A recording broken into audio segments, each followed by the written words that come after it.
오늘 우리가 나눌 하나님의 말씀은 에스라서 9장 1절에서 15절의 말씀입니다. 제가 가진 성경으로는 구약성경 723페이지에 있습니다. 에스라서 9장 1절에서 15절의 말씀을 제가 봉독하여 올려드리도록 하겠습니다.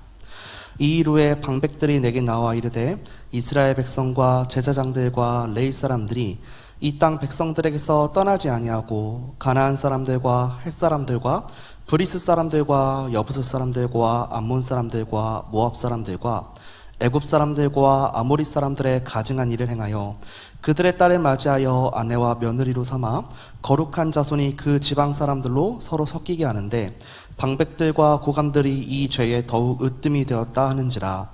내가 이 일을 듣고 속옷과 겉옷을 찢고 머리털과 수염을 뜯으며 기가 막혀 앉으니 이에 이스라엘 하나님의 말씀으로 말미암아 떠나는 자가 사로잡혔던 이 사람들의 죄 때문에 다 내게로 모여오더라.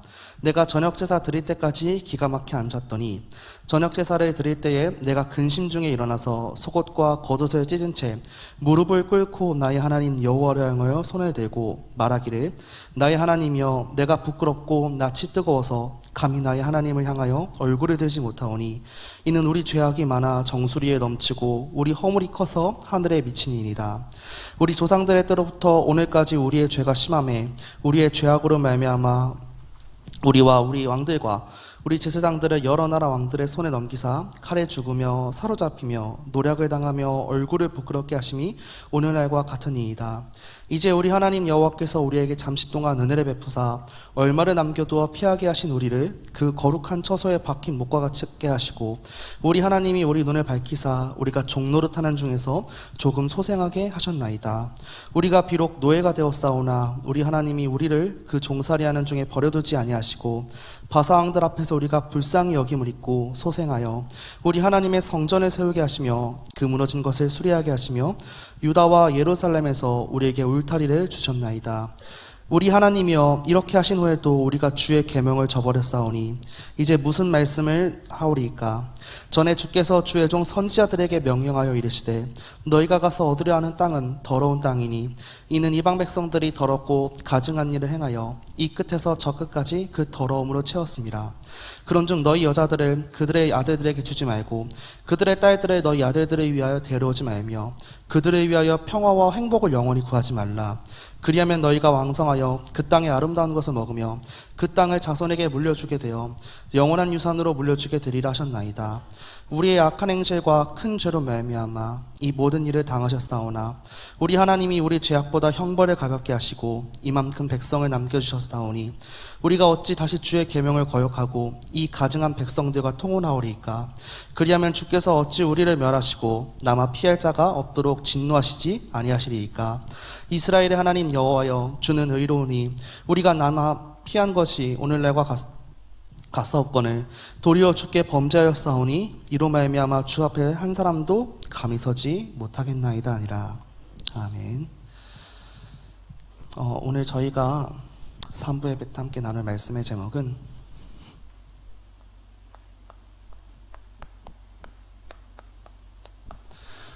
에스라의 기도에 대해서 말씀을 좀 나누려고 합니다.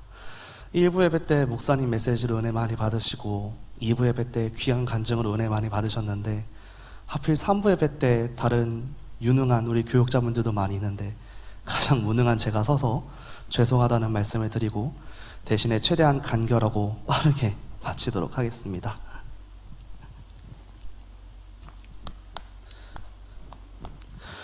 우리가 하나님을 정의하라고 하면 감히 누가 하나님을 정의할 수 있겠습니까? 우리 인간의 지식으로는 하나님을 정의할 수가 없죠.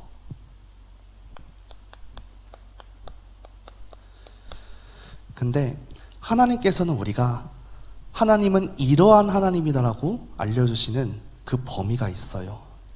그게 겨루 계시된 부분, 성경에서 말씀하신 부분만이 우리가 하나님을 정의할 수 있는 부분이에요. 그런데 우리가 하나님을 감히 정의할 수 없지만 계시된 만큼만 정의를 한다 하더라도 하나님을 정의할 수 있는 그 단어는 너무나도 많아요.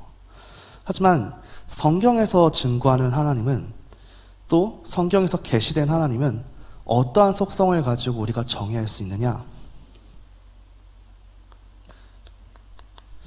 저는 그 많은 정의된 것 중에 한 가지를 오늘 소개해드리고자 하면 바로 언약의 신실하신 하나님이라고 하나님을 정의할 수 있다고 생각합니다.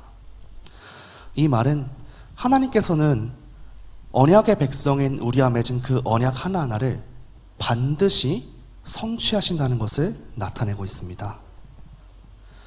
그래서 우리가 이번 올 한 해 예레미야서 33장 1절에서 3절의 말씀을 받았죠. 일을 행하시고 만드시고 성취하시는 여호와 하나님께서 우리에게 이렇게 말씀하셨습니다. 너는 내게 부르짖으라. 그러면 내가 내게 응답하겠고 내가 알지 못하는 크고 은밀한 일을 우리에게 보여주신다고 하셨습니다.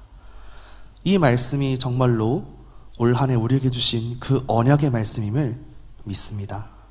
그러면 그 언약의 말씀이 우리에게도 반드시 성취될 줄을 믿습니다. 실제 성경에서 이 예레미야 30장과 30장에서 33장을 회복의 언약에 대한 말씀이라고 합니다. 회복의 언약. 그렇다면 이 회복의 언약이 정확히 성경에서 언제 성취가 되느냐?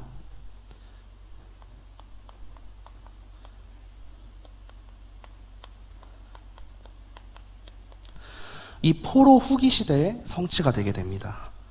이 포로 후기 시대가 성취가 되는데 이 포로 후기 시대의 배경이 되는 성경, 그 성경이 오늘 저희가 보는 에스라 그리고 느헤미야, 에스더서가 포로 후기의 역사에 대한 내용을 담고 있는 성경의 내용입니다. 그 중에서 오늘은 이 에스라에 대해서 말씀을 좀 간단하게 나누려고 합니다.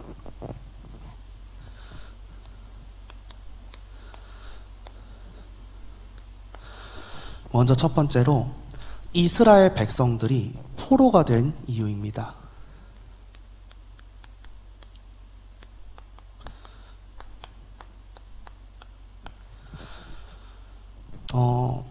저희가 작년과 또 연초까지 계속해서 우리 목사님을 통해서 유다의 20명의 왕과 북이스라엘의 19명의 왕, 거의 대략 한 40명 가까이 되는 왕을 저희가 계속해서 보면서 열왕기서와 역대기서를 본문으로 가지고 계속해서 성경을 보게 되었죠.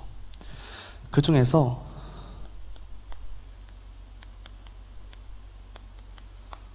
이 열왕기서가 왜 포로가 되었는지를 나타내고 있는 성경입니다.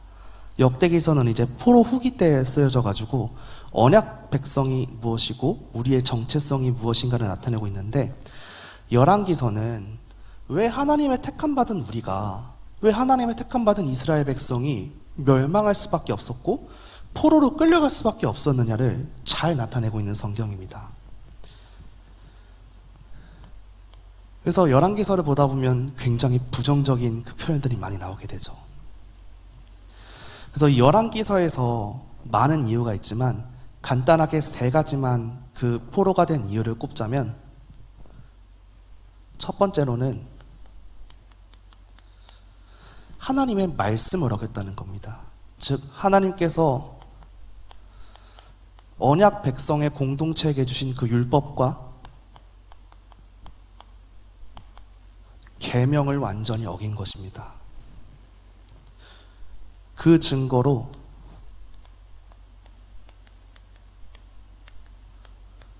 이방 여인 혹은 이방인들과 통혼을 하게 돼가지고 우상을 숭배하는 굉장히 가증스러운 일을 하게 되었죠. 그래서 이런 것들을 종합하면 결국 포로가 된 이유는 뭐다?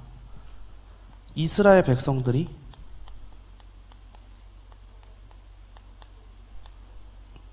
하나님을 떠났기 때문에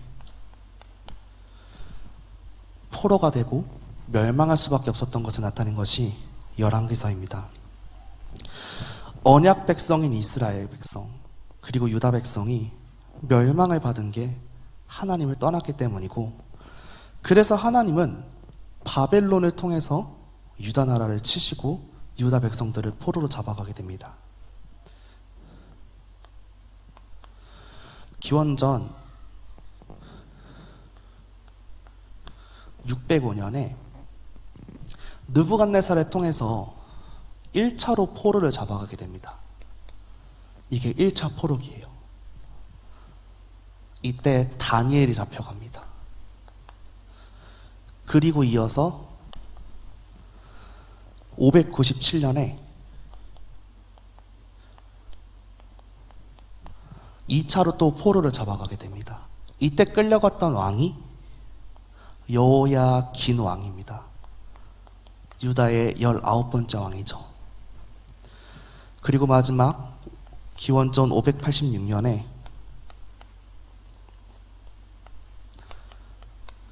3차로 포로를 잡아가면서 예루살렘 성전과 성전이 무너지고 완전히 멸망을 하게 됩니다.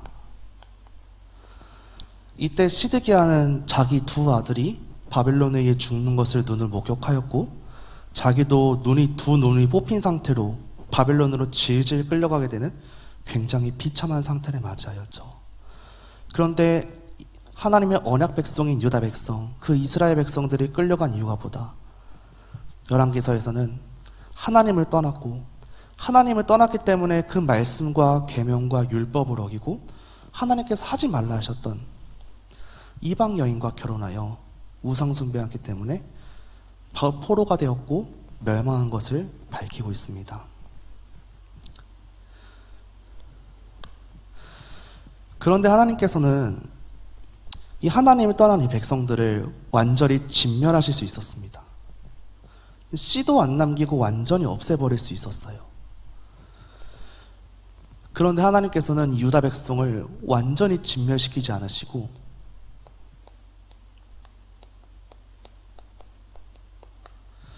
다시 회복을 시키셨습니다.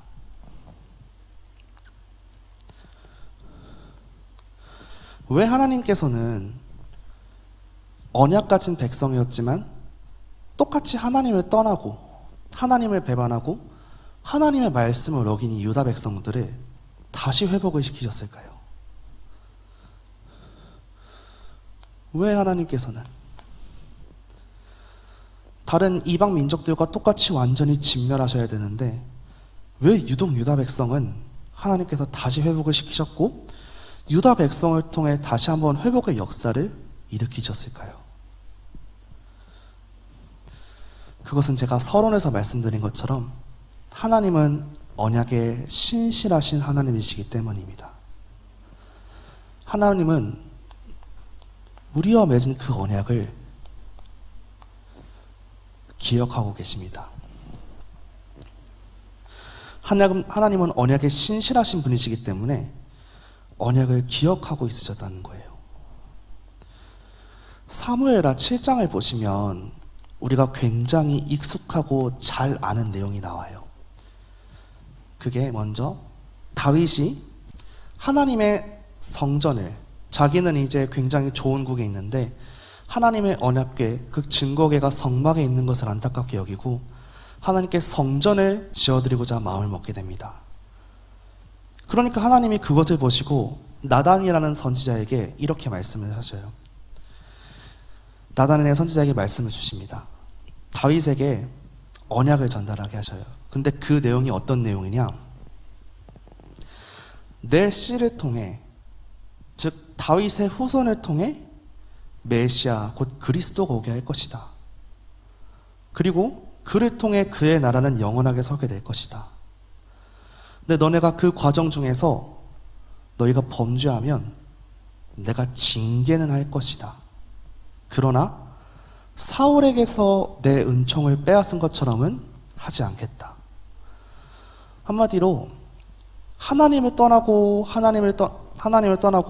하나님께 범죄하면 징계는 하되 완전히 멸망시키지는 않는다고 약속하셨어요.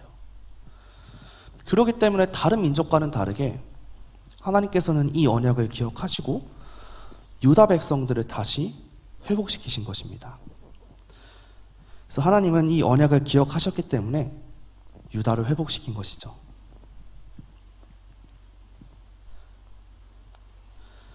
그래서 선지자들을 통해서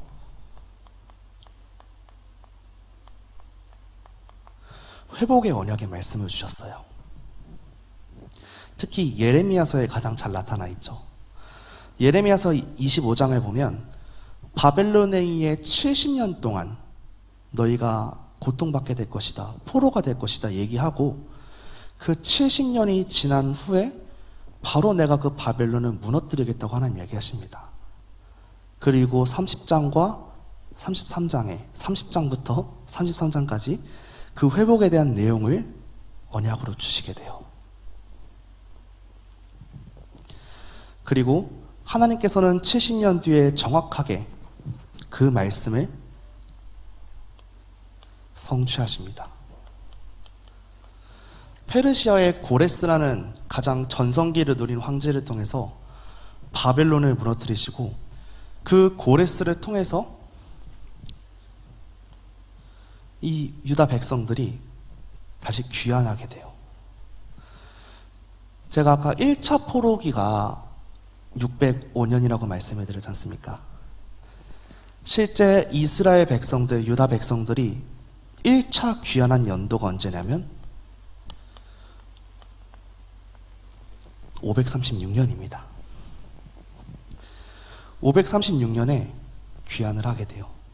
그리고 귀환하자마자 스룹바벨을 중심으로 성전을 건축하게 됩니다. 성전.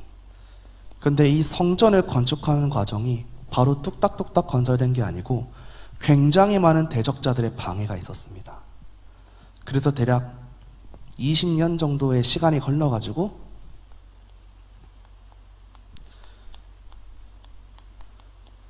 기원전 516년에 스룹바벨 성전, 다른 말로 하면 제2성전이 완공이 되게 됩니다.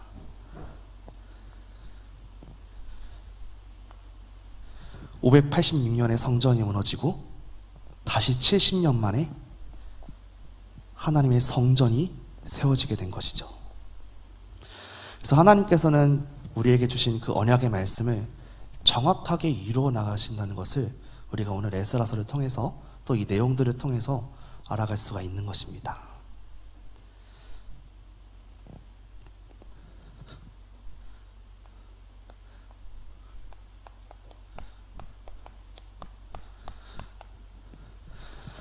여기까지만 보면 굉장히 긍정적이죠. 그래도 멸망은 받았지만, 또 징계는 받았지만 언약에 신실하신 하나님께서 다시 회복시켜 주셨다는 내용이니까요. 그런데 오늘 본문을 우리가 읽어보시면 아시겠지만 한 번 더 좀 우울한 내용이 나오게 돼요. 에스라는 2차 귀환기 때 귀환을 하게 돼요. 그 기간이 기원전 458년입니다. 성전이 제2성전 스룹바벨 성전이 완성되고 난 지 어느 정도 시간이 지난 후에 귀환을 하게 됩니다. 그래서 에스라가 이제 귀환을 했을 때 어느 정도 기대감을 안고 귀환을 했겠죠. 이제 성전도 지어졌고, 성전이 지어졌다는 것은 그래도 어느 정도 유다 백성들의 신앙이 회복되었고 다시 하나님께 예배드리고, 그런 이제 부푼 기대감을 안고 복귀를 했는데 굉장히 기대가 컸는데 오늘 본문 1절부터 3절에 보면 에스라 입장에서 굉장히 충격적인 소식을 듣게 돼요. 이 일 후에 방백들이 내게 나와 이르되 이스라엘 백성과 제사장들과 레위 사람들이 이 땅 백성들에게서 떠나지 아니하고 가나안 사람들과 헷 사람들과 브리스 사람들과 여부스 사람들과 암몬 사람들과 모압 사람들과 애굽 사람들과 아모리 사람들의 가증한 일을 행하여 그들의 딸을 맞이하여 아내와 며느리로 삼아 거룩한 자손이 그 지방 사람들과 서로 섞이게 하는데 방백들과 고관들이 이 죄에 더욱 으뜸이 되었다 하는지라. 정말 간뜩 부푼 기대감을 안고 나왔는데 아이러니하고 쇼킹한 사건을 들은 거예요. 유다 백성들이 왜 멸망당했냐? 하나님 떠나고 하나님의 말씀을 어기고 또 이방 여인과 통혼하고 우상 숭배했기 때문에 멸망당했는데 그 행동을 다시 하고 있다는 거예요. 에스라가 그래서 굉장히 충격을 받았죠. 그래서 3절에 에스라가 내가 이 일을 듣고 속옷과 겉옷을 찢고 머리털과 수염을 뜯으며 기가 막혀 앉으니, 진짜 기가 막힐 노릇이죠. 자기네들 왜 멸망당했는데, 열왕기서가 자기네들 멸망당한 이유를 그렇게 잘 밝혀주고 있는데 그 행동을 다시 번갈아 가면서 똑같이 하고 있으니까 얼마나 에스라 마음이 상하겠습니까? 그 부푼 기대감이 얼마나 실망감이 크겠습니까? 그런데 에스라는 그러한 백성들을 질책하지 않았어요. 그러한 백성들을 질책하지 않았어요. 이 사태가 얼마나 심각하냐면 그냥 백성들만 타락하면 그나마 눈 감아줄 수 있는데 2절 하반절에 보면 방백들과 고관들이 이 죄에 더욱 으뜸이 되었다 하는 자라고 써 있습니다. 방백들과 고관은 당시 백성을 이끄는 지도자의 역할을 하는 사람이었거든요. 그러니까 백성들만 타락한 게 아니고 지도자가 더욱더 으뜸이 돼가지고 하나님을 떠나는 그 행동을 부추긴 거예요. 그런데 에스라는 그런 사람들을 책망하지 않고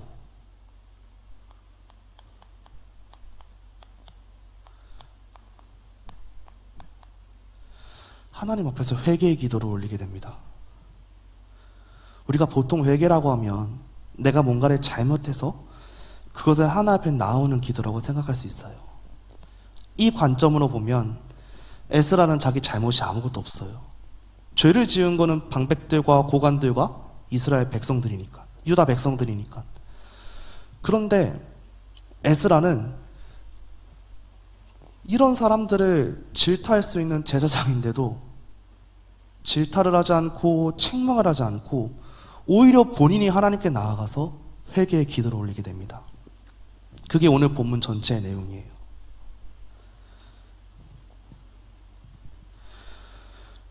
이렇게 기도를 하죠. 우리가 멸망받을 짓을 했지만 하나님은 우리에게 은혜와 긍휼을 베풀어 주셨습니다. 그러나 우리가 다시 죄를 범하였습니다. 다시 또 우리는 하나님 앞에서 하나님의 그 은혜와 긍휼을 잊고 멸망받을 짓을 하였습니다.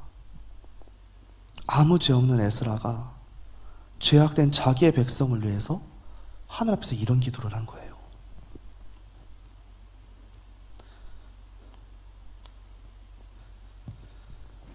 아무 죄 없는 에스라가, 온 지 얼마 안 된 에스라가, 계속 같이 있었다면 책임감이라도 들 텐데 귀환한 지 얼마 안 된 에스라가 그 백성들의 참담한 현실을 듣고 하나님 앞에 나아가서 정말로 회개의 기도를 드린 거예요.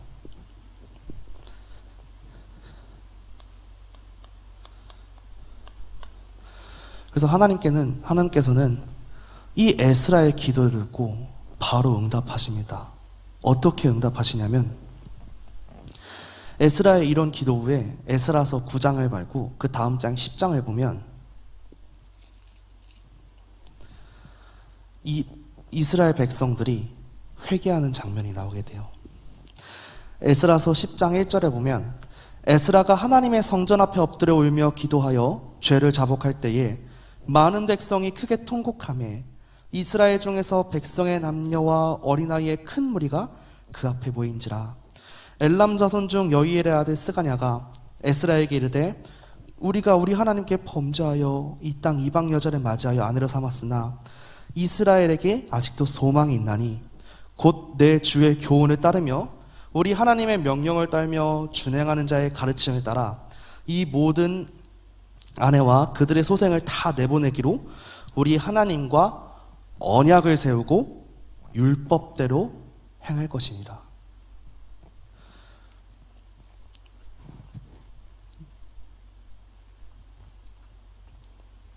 에스라 한 사람의 기도가 백성들 전체를 바꾸는 결과를 낳게 됩니다. 에스라 그 한 사람이 자기는 잘못이 없는데, 자기는 하나도 잘못이 없는데, 어떻게 보면 자기랑은 상관도 없는 일인데 백성들의 죄를 보고 탄식하고 하나님 앞에 나아가서 기도한 결과 백성들이 완전히 변하게 되었어요. 그래서 언약을 세우고 율법대로 행할 것을 고백하였습니다. 다시 하나님께로 돌아오겠다고 고백한 거예요. 언약 가진 한 사람의 기도가 전체를 변화시킨 사건입니다. 에스라는 그런 응답을 받았어요. 우리 사랑교회 공동체도, 우리 성도님 한 사람 한 사람도 언약 가진 하나님의 백성이고 에스라와 같은 회복의 주역이 될 줄 믿습니다. 우리 한 사람 한 사람의 기도가 정말로 하나님 떠난 그 현장을 회복시키는 그 열쇠가 될 줄 믿습니다. 결론적으로 말씀드리겠습니다. 하나님은 언약에 신실하신 하나님이라는 것을 잊지 않았으면 좋겠습니다. 하나님께서 언약 백성인 우리에게 주신 그 모든 언약은 반드시 성취될 줄 믿습니다. 그래서 우리는 에스라와 같이 언약 붙잡고 기도하는 자의 축복을 누리게 되기를 간절히 기도합니다.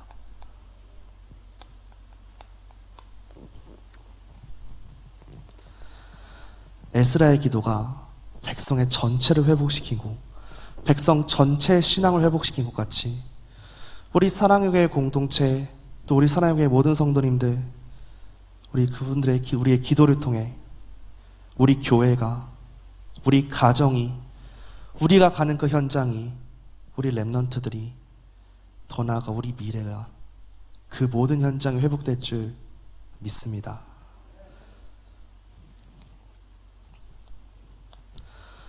마지막으로 기도 제목 하나 공유하고 마치도록 하겠습니다. 정말로 우리가 기도해야 될 많은 기도 제목이 있지만 우리가 정말로 지금 최우선적으로 기도해야 되는 것은 말 안 해도 아실 거라고 믿습니다. SRC죠. 정확히 6일도 안 남았어요. 이제 5일하고도 몇 시간 남았죠. 일주일도 안 남았습니다. 이번 SRC를 준비하면서 굉장히 좀 안타까운 소식들이 많이 들리고 있어요. 갑자기 개인적인 사정으로 참석을 못하는 렘넌트들도 있고, 어제 같은 경우에 저희 고등부 렘넌트 한 명은 교통사고를 당해가지고 참석을 못한다고 했습니다. 제가 이거를 보면서 어떤 생각을 하셨냐면, 우리가 하나님 앞에서 올바른 행동을 하기 때문에 이 SRC가 정말로 굉장히 중요한 응답의 터닝 포인트이기 때문에 사단은 굉장히 큰 방해를 우리한테 건다는 것을 느끼게 되었습니다. 그렇다면 우리가 에스라와 같이 기도하면서 우리 렘넌트 한 사람 한 사람 위해 기도하고, 또 하나의 그냥 전교인 수련회로 끝나는 것이 아니라 우리 사랑의 공동체가 더욱더 원네스되어 북한 복음화 237 현장 살리고 미자립 교회 살리는 우리에게 맡겨주신 그 사명의 귀한 주역들을 그 시간이 되기를 간절히 기도합니다. 렘넌트 운동의 시작, 그 회복의 주역이라는 주제로 이번 SRC가 진행이 됩니다. 참석하지 못하시는 분들이라도 계시는 현장에서 정말로 합심해서 기도하여 이번 SRC가 우리 렘넌트들과 또 우리 교회가 더욱더 굳건해지고 정말로 에스라와 같은 기도의 사람이 되는 시작이 되기를 간절히 기도합니다. 에스라와 같은 기도의 주역들이 우리 모든 성도님들이 될 줄 믿습니다. 제가 기도하도록 하겠습니다. 주님 감사합니다. 억만자와 가운데 죽어 마땅한 저희들이 하나님의 전적인 은혜와 사랑으로 구원을 받은 것도 너무나도 감사한데, 오늘 이 자리에 이렇게 잠시나마 말씀을 나눌 수 있고 또 예배를 할 수 있는 자리에 우리를 불러주시며 감사드립니다. 주님, 저희는 너무나도 연약하고 보잘것없지만 언약에 신실하신 하나님께서는 전능하신 줄 믿습니다. 우리가 더욱더 주님 바라보며 나아갈 수 있도록 인도하여 주소서. 정말로 언약의 신실하신 하나님을 붙잡고 에스라와 같이 기도의 주역으로서 정말로 우리의 현장을 살리고 우리의 렘넌트들을 살리고 우리의 미래를 살리는 일에 주역으로 쓰임받는 우리 사랑의 공동체가 될 수 있도록 인도하여 주옵소서. 저희가 은혜 안에서 더욱더 주님 바라보며 나아가기를 간절히 원합니다. 은혜 안에서 더욱더 주님 바라보며 주님 의지하기를 간절히 원합니다. 올 한 해 우리를 향한 크고 은밀한 일을 보는 저희들 될 수 있도록 인도하여 주옵소서. 은혜를 더할 점 있사오며 살아계신 예수 그리스도의 이름으로 기도드리옵나이다. 아멘.